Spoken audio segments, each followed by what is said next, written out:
Saint Tikhon de Moscou est né en Russie le 19 janvier 1865 sous le nom de Vassili Ivanovitch Belavin.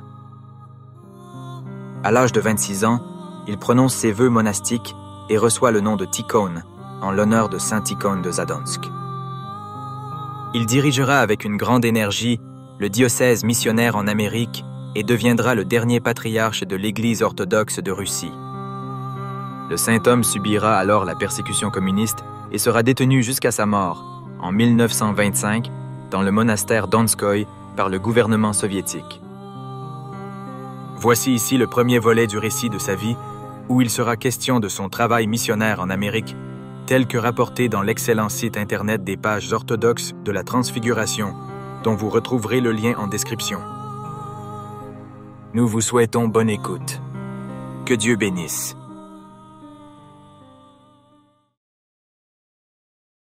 Vassili Ivanovitch Belavin, que nous connaissons aujourd'hui sous le nom de Saint Tikhon, est né le 9 janvier 1865.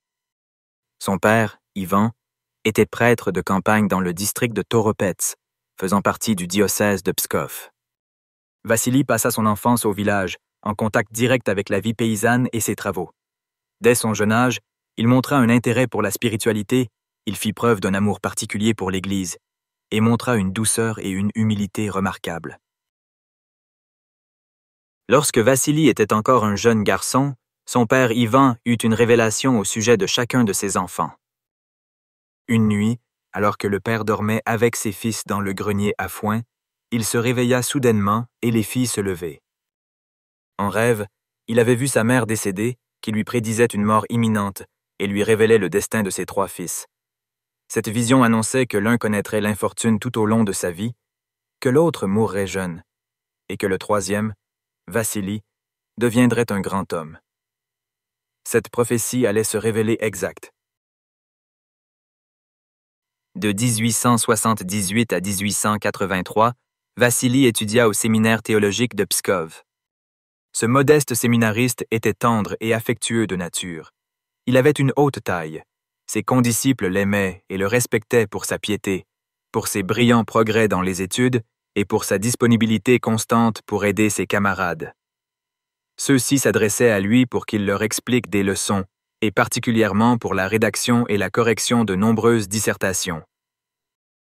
Vassili était surnommé l'évêque ou le patriarche par ses condisciples. En 1888, à l'âge de 23 ans, Vassili obtint son diplôme de l'Académie théologique de Saint-Pétersbourg en tant que laïc, ce qui était une rareté à l'époque. Il retourna ensuite au séminaire de Pskov et y enseigna la morale et la théologie dogmatique. Il eut une excellente réputation au séminaire de Pskov et jusque dans la ville.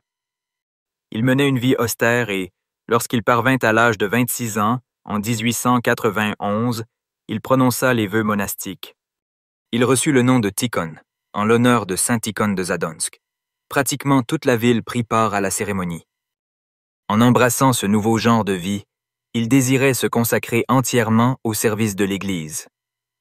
En 1892, il fut transféré du séminaire de Pskov à celui de Kolm et élevé au rang d'archimandrite. Le 19 octobre 1897, à l'âge de 32 ans, l'archimandrite Tikhon fut consacré évêque de Lublin, ville située dans l'actuelle Pologne. Il retourna à Kolm pour 1 an en tant qu'évêque auxiliaire.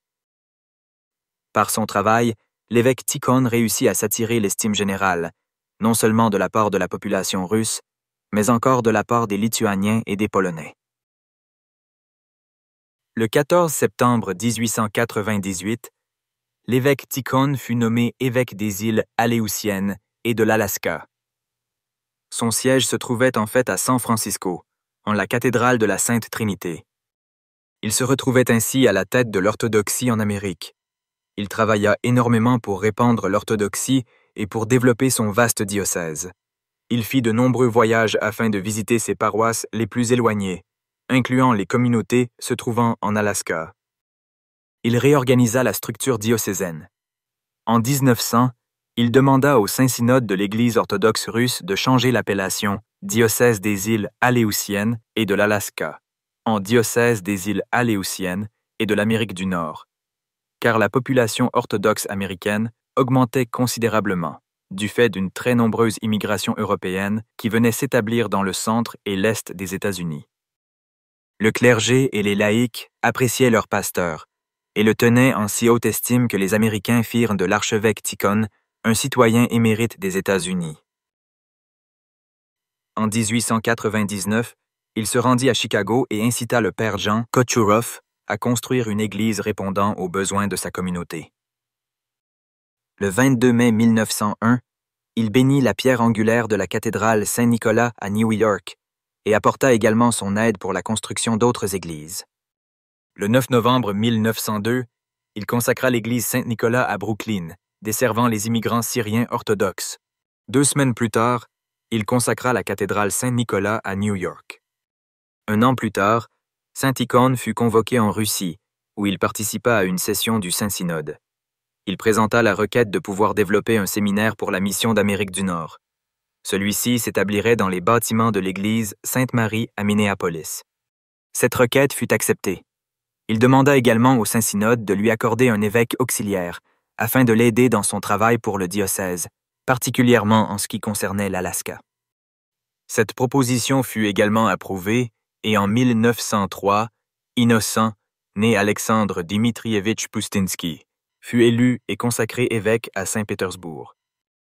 Cette décision était particulièrement appropriée car Innocent avait déjà travaillé au sein de la mission américaine quelques années auparavant. Ses voyages l'avaient mené en Alaska et dans les terres peuplées d'immigrants orthodoxes, en Pennsylvanie. Saint Tikhon réussit également à persuader le Saint-Synode de faire de l'archimandrite Raphaël, qui deviendra plus tard Saint Raphaël de Brooklyn, un évêque auxiliaire, afin de s'occuper du nombre toujours grandissant d'orthodoxes syriens et arabes qui venaient s'établir en Amérique. Les évêques Tikhon et Innocent consacrèrent Raphaël en mars 1904, en l'église syriaque de Saint-Nicolas à Brooklyn. Raphaël fut le premier évêque orthodoxe consacré en Amérique du Nord. Cette expansion de la vie de l'Église incita saint Tikhon à transférer le siège diocésain à New York, afin d'être géographiquement plus proche de la présence orthodoxe grandissante dans la partie est des États-Unis. En mai 1905, la mission américaine devint un archidiocèse, et saint Tikhon fut élevé au rang d'archevêque. Le mois suivant, saint Tikhon donna sa bénédiction pour l'établissement du monastère saint Tikhon de Zadonsk, en Pennsylvanie. Pendant la même année, saint Tikhon montra la vision qu'il nourrissait pour l'Église orthodoxe en Amérique du Nord. Il affirma que le diocèse était appelé à devenir un exarcat de l'Église russe, muni d'une large autonomie, avec comme but ultime l'accession à l'autocéphalie. 2 ans plus tard, saint Tikhon présidait le premier concile de l'Église en Amérique du Nord, avec l'ensemble du clergé et un délégué laïque par paroisse. Les décisions du concile devaient être considérées comme des mandats adressés à toutes les paroisses en Amérique du Nord. Ainsi furent jetées les fondations d'un gouvernement conciliaire de l'Église en Amérique du Nord.